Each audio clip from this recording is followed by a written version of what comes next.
Scam alert! Scammers are guessing your card numbers and getting them right. Here's what you can do to protect yourself.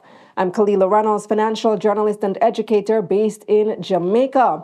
So it seems like every time we turn around, scammers have found another way to thief our little bit of money. Now, the latest scam that has been picking up steam is called a bin attack.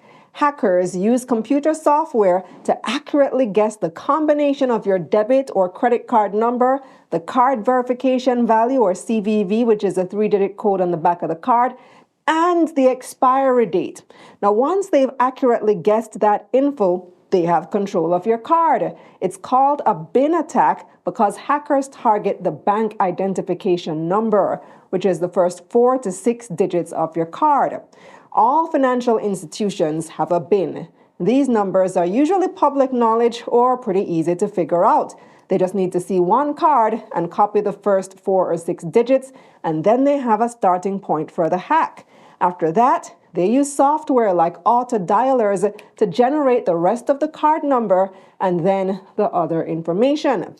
Now, hackers typically target one institution at a time. After generating a few combinations, they test those combos on different merchant platforms. The good news is, right now, this type of attack has limited success.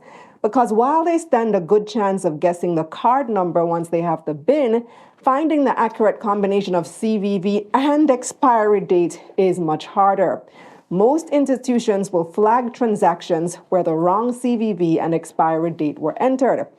But if there's one thing we know, it's that scammers are persistent. So once they've generated a legitimate card number, they'll store it and continue trying to get the right combination.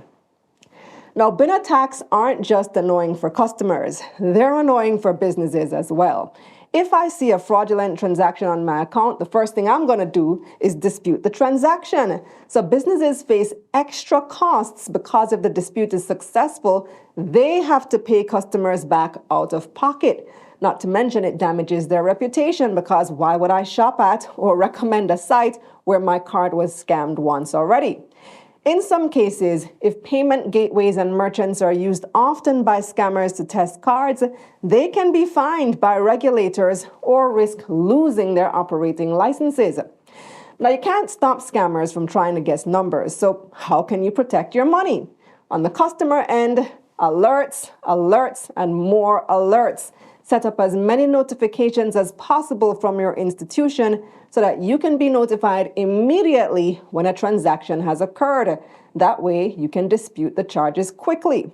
2, find out if your institution allows restrictions on the number of transaction attempts that can be made within a given period of time. For example, sometimes if you enter the wrong password on your online banking, after 3 attempts or 2 attempts, it's going to lock you out. Well, typically, bin attacks are characterized by multiple low-value attempts in a short period.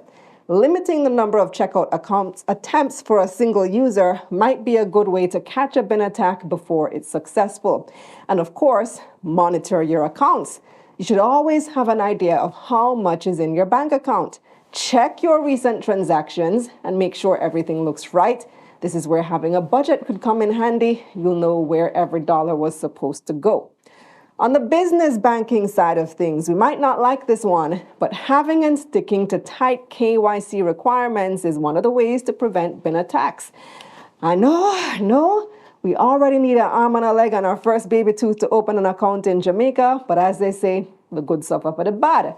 Ensuring that customers meet KYC requirements as well as performing enhanced due diligence are some strategies that businesses can use to ensure their customers are legitimate. Also, having some kind of user authentication on your site would be helpful.